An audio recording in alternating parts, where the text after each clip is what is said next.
Livro Sob os Olhos da Clarividente e título Capítulo Transporte Espiritual. A jovem senhora visitava o Vale do Amanhecer com frequência, e, com um desembaraço que nos deixava encabulados da nossa ignorância iniciática, gostava de falar dos seus transportes. Causava inveja a facilidade com que ela viajava para regiões longínquas da Terra e de outros mundos. Eu a escutava fascinado, um tanto invejoso da sua facilidade, pois eu nunca conseguira fazer a mais prosaica viagem, e nem sequer tentara. Ela nos visitara no dia anterior, e eu meditava sobre quanta coisa me restava aprender na vida espiritual, quando Neiva chegou ao meu escritório, com ar cansado. Não vai me dizer que você andou viajando, disse eu à guisa de cumprimento. Como é que você sabe? Respondeu ela, surpresa de fato.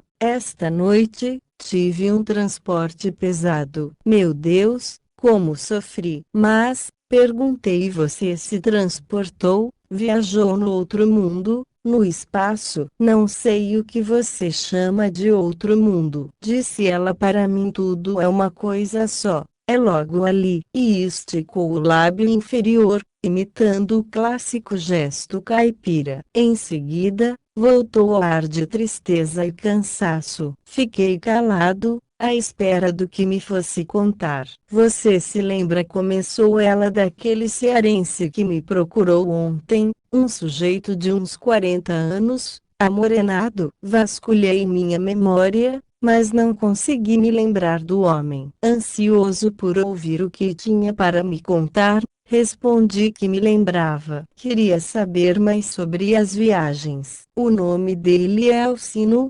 prosseguiu Neiva, um candango igual a esses muitos que vieram para Brasília em busca de fortuna. Fazia 2 anos que ele havia deixado a mulher e a filha no Ceará, com a clássica promessa de ir buscá-las mais tarde. Aqui ele trabalhou e conseguiu erguer um barraco na vila do Iapê. Só que esqueceu da família e nem sequer deu notícias a ele durante todo esse tempo. De fato, ele havia deixado sua terra por embaraços e intrigas, resultantes da miséria em que vivia. Talvez cansado da vida solitária que estava levando aqui, resolveu pedir as contas na empresa em que trabalhava. Conseguira juntar mais de 2.000 cruzeiros. De posse do dinheiro, tornou-se indeciso sobre o que faria. Começou a pensar na mulher e na filha, e resolveu retornar ao Ceará. Com todo aquele dinheiro,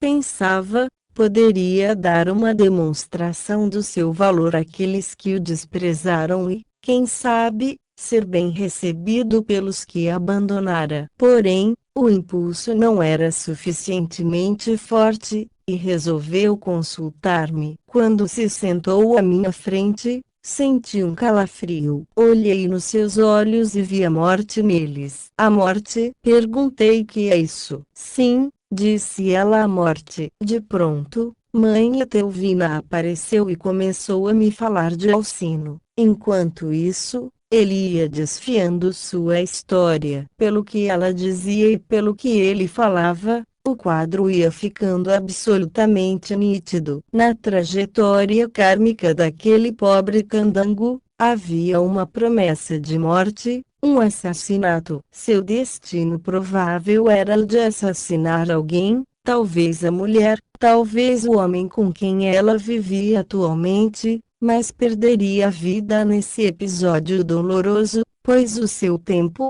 na Terra, havia chegado ao fim. E aí? Perguntei. O que você fez? Estava deveras penalizada, longe da família, sozinho na via hostil da Brasília em obras. Ele havia evoluído muito. Sentia saudades da esposa e da filha, a quem poderia oferecer, agora, um pouco mais de conforto. Mas, pelo que dizia mãe Etelvina, já era tarde. A esposa, cansada de esperar, com problemas financeiros, juntara-se com outro homem, justamente o que tinha reajuste com o auxílio de outras encarnações. E o pior é que estava grávida. Realmente, agora era tarde. Meu Deus, o que poderia fazer por ele? Olhei para a mãe Etelvina, que meneou a cabeça de forma negativa. Reagi contra aquela situação de tristeza,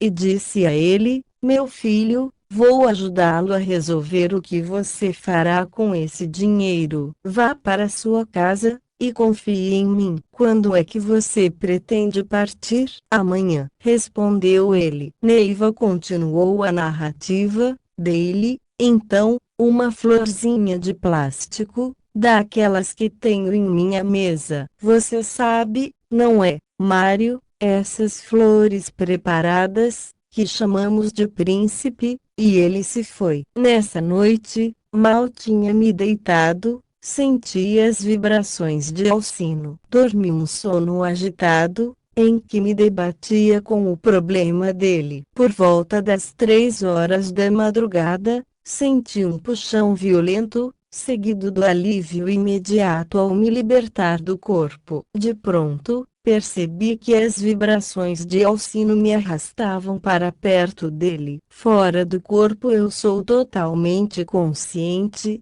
e procurei controlar minhas emoções. Encaminhei-me para os lados do Iapi, e comecei a procurar o barraco de Alcino. Creia-me, Mário, não foi fácil. O quadro de uma favela na madrugada é algo de estarrecer. Havia chovido, e as ruas imundas estavam encharcadas pela água que corria, levando lixo para os córregos. As vibrações foram aumentando, e percebi que estava na rua de Alcino. Ouvi, então, um canto cadenciado e percebi que era um ponto de macumba. Identifiquei o ponto do exu-ventania, e a voz era de uma mulher. Aproximei-me do mísero barraco e vi uma mulher magra, de uns 40 anos, que fritava uns bolinhos num fogão de carvão. Enquanto lidava com as frituras, cantarolava o ponto de ventania. De novo Jesus interrompia toda hora. Você topa com eles,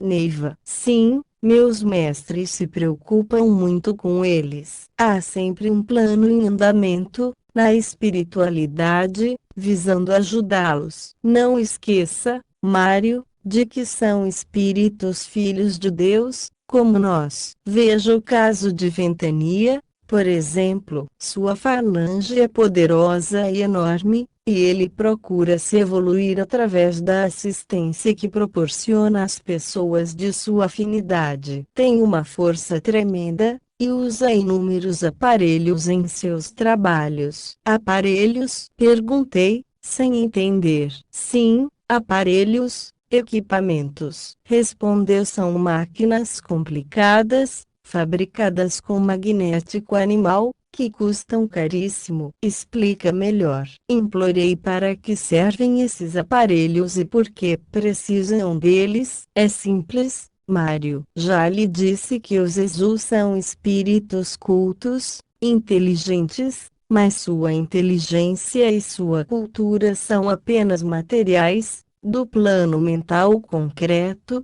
do raciocínio que não alcança a nuance espiritual. Mário, é preciso que entenda bem, pois isso é muito importante. O mundo da mente humana, da psique, da psicologia, é cheio de recursos extraordinários, mas tudo gira em torno do plano físico, regulado pelas leis que regem esse plano. O homem, deslumbrado com esses poderes, se enche de orgulho, de autossuficiência, e perde as possibilidades de contato com o outro plano, o plano do espírito. A diferença entre os dois planos é tão sutil que a mente carregada de conclusões racionais não a percebe. É o caso dos Exus. Vivendo no plano etérico, o Exu lida com a maleabilidade molecular desse plano, lida com a matéria-prima, que são o ectoplasma humano e os fluidos animais da natureza,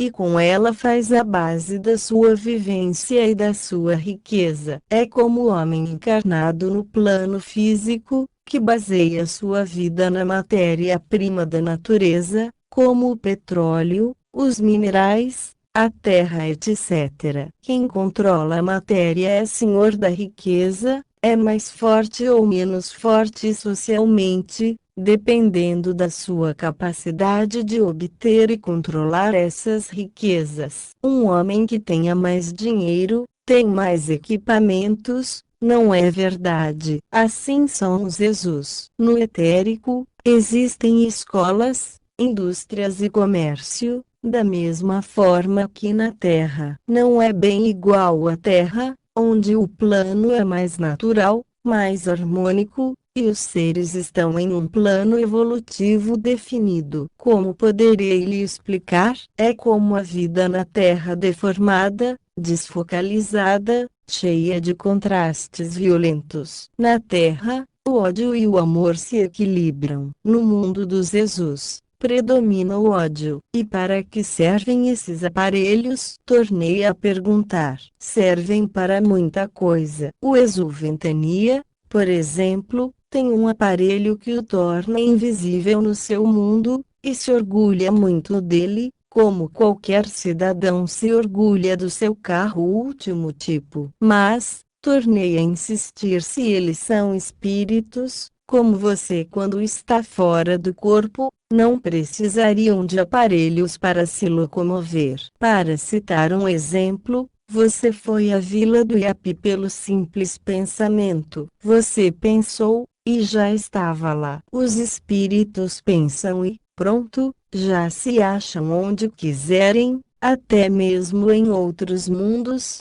não é verdade? Sim, Mário. E é justamente aí que quero que perceba a diferença sutil de que falei. Envolvidos no pensamento materializado, eles não sabem que podem se transportar facilmente pelo pensamento. Simplesmente, eles não concebem, não percebem a realidade. Entende, agora, a diferença entre a apreensão espiritual e a apreensão intelectual? Nós nunca fazemos aquilo que não concebemos, de que não cogitamos. E não pensa você que eles não tenham notícias dessas coisas, das coisas do espírito? Eles, simplesmente, as negam e não acreditam nelas. Procuram, sempre, uma explicação racional, e nunca conseguem entender. Como não entendem, negam. Como negam, não possuem, não vivem essas coisas. Mas, arrisquei de tanto verem espíritos iluminados, eles devem desconfiar que existem outros meios, não é verdade? Não, Mário, respondeu ela pacientemente. Eles não veem os espíritos iluminados, eles não penetram no plano de luz e, quando conseguem ver algo, atribuem este fato a um fenômeno que urge descobrir. É por isso que estudam com afinco, mas estão sempre presos no seu círculo vicioso, da mesma forma que os homens que querem descobrir Deus, a alma, o espírito, nos seus laboratórios e com seus aparelhos. E há outro fato, o controle espiritual. Os mentores simplesmente não os deixam penetrar nessas forças do espírito, porque tais forças seriam desperdiçadas na sua filosofia egocêntrica. Poderes só são dados a quem se desprende do egoísmo, a quem se coloca a serviço do amor crístico. É por isso, Mário, que você às vezes vê uma criatura simples, sem cultura intelectual, com poderes extraordinários, e, paradoxalmente, vê portentos intelectuais que são verdadeiras nulidades espirituais. Há, ainda, um detalhe, que é preciso que você entenda, Mário. O homem encarnado tem muito mais poderes que os Jesus. Na verdade, essa classe de espíritos assedia, de preferência, homens inteligentes, cultos, religiosos, porque extraem o conhecimento deles. É nessa, como é que você diz, simbiose, disse eu. Pois é, nessa simbiose, o homem encarnado e os Jesus de entendem, embora os dois estejam se enganando sem saber. Na verdade, se não fosse a cupidez humana, em aproveitar o que julga ser poder sobrenatural dos Jesus, esses espíritos se evoluiriam mais depressa, sairiam da triste situação de marginais entre dois planos. É por isso que Moisés proibia o intercâmbio com os espíritos e todas as religiões o proíbem. É nisso, também, que a ciência espiritual difere fundamentalmente das religiões. Não é o intercâmbio com os espíritos que é perigoso, mas, sim, o tipo de intercâmbio. Em nome da luz crística, do amor e do perdão, nós consideramos os Jesus, como todos os espíritos, objeto de amor e de carinho. Nada queremos deles, nada eles podem fazer por nós, a não ser nos dar a oportunidade de exercer nossa fé, nossa capacidade missionária, nosso amor. Não temos o direito de nos furtar a ter relações com eles e nem de fugir deles. Acho que os sacerdotes têm razão quando proíbem esse intercâmbio. Disse eu, parece-me perigoso se meter com eles. Mas, Mário, tornou ela, esse pensamento é tão negativo quanto dos próprios Jesus. Diga-me uma coisa, você considera perigoso se meter com portadores de doenças contagiosas? Sim. Titubeei. É, mas outros se metem com eles, tratam deles, curam-nos e, na verdade, médicos e enfermeiros não param de trabalhar para ajudá-los. Não é verdade. O problema que se apresenta é o mesmo que o dos Jesus. É o tipo de intercâmbio. Você se lembra, há muito tempo, quando houve um escândalo em nosso país, a respeito de um grupo de pessoas que arrecadava dinheiro em nome dos cancerosos? Pois é. O problema da ciência espiritual com os Jesus é o mesmo, só que não é um problema de dinheiro ou de poder. É um problema de honestidade iniciática, da interpretação correta do Evangelho de Nosso Senhor Jesus Cristo. Desculpe, Neiva, desviei-a demais do assunto de Alcino. Com essa preocupação com os Jesus, a gente até perde o fio da meada. Não, Mário, é bom que vejamos todas essas coisas. Não se esqueça de que estamos no limiar do terceiro milênio, e essas coisas terão que ser aprendidas por todos. Mas, voltemos ao nosso amigo Alcino. Enquanto observava a mulher fritando os bolinhos, vi quando Ventania passou rápido, atraído pelo ponto. Abandonei a cena e tive minha atenção despertada por um alarido no outro barraco. Um homem aleijado, com as pernas deformadas, sentado num carrinho tosco de madeira, gritava colérico com um menino de uns 12 anos de idade, e procurava atingi-lo com uma vara, tentando espancá-lo. Gritava para que ele acordasse, pois iriam perder a hora de ir para a feira, que já estava se formando e, se demorassem, iriam perder seu lugar lá. Meu coração se confrangeu com aquela cena de miséria e lembrei-me da minha missão ali, encontrar Alcino. Mesmo assim, não pude evitar de ver outras cenas. Casais se entrelaçavam em desvãos escuros. Um homem comentava com a mulher a demora do caminhão que o conduziria à obra onde trabalhava. Num outro barraco, um casal discutia com tristeza. Aproximei-me, e vi que se tratava da despedida de amantes clandestinos. A esposa do homem chegaria naquele dia, vinda do Nordeste, e ele teria que se juntar a ela, abandonando a amante, de quem gostava realmente. Sempre os reajustes, os karmas. Por fim, cheguei ao barraco de Alcino. O choque foi terrível, Mário. Cheguei no momento preciso em que um crioulo forte enfiava uma faca nas costas de Alcino, e esse tombava, morto. Estarrecida, olhei aquela cena terrível e me senti paralisada pelo terror. O crioulo, calmamente, limpou a faca na coberta da cama, e, abrindo a mala de viagem de Alcino, puxou, do fundo, um maço de notas, pondo-se, tranquilo, a contar o dinheiro. Fiquei em desespero. Tinha que fazer alguma coisa. Aquilo era horrível demais. O pobre Alcino havia confiado em mim, e eu lhe prometera proteção. Será que havia falhado em minha missão? Súbito, algo se passou em minha mente. Lembrei-me da noite terrível que havia passado, cheia de pesadelos. Houve uma movimentação e, num relance, percebi, pela minha experiência, que eram os médicos do espaço fazendo o desencarne de Alcino. Desencarne? Perguntei. Que história é essa? Ora, Mário, no desencarne acontece o mesmo que no nascimento. Exige cuidados médicos dos dois planos. Nos dois planos, quer dizer que os médicos da Terra ajudam a despachar as pessoas. Mário, você é mesmo irreverente. É lógico que eles não ajudam a despachar, como você diz, aplicando todos os recursos, na tentativa de salvar o paciente.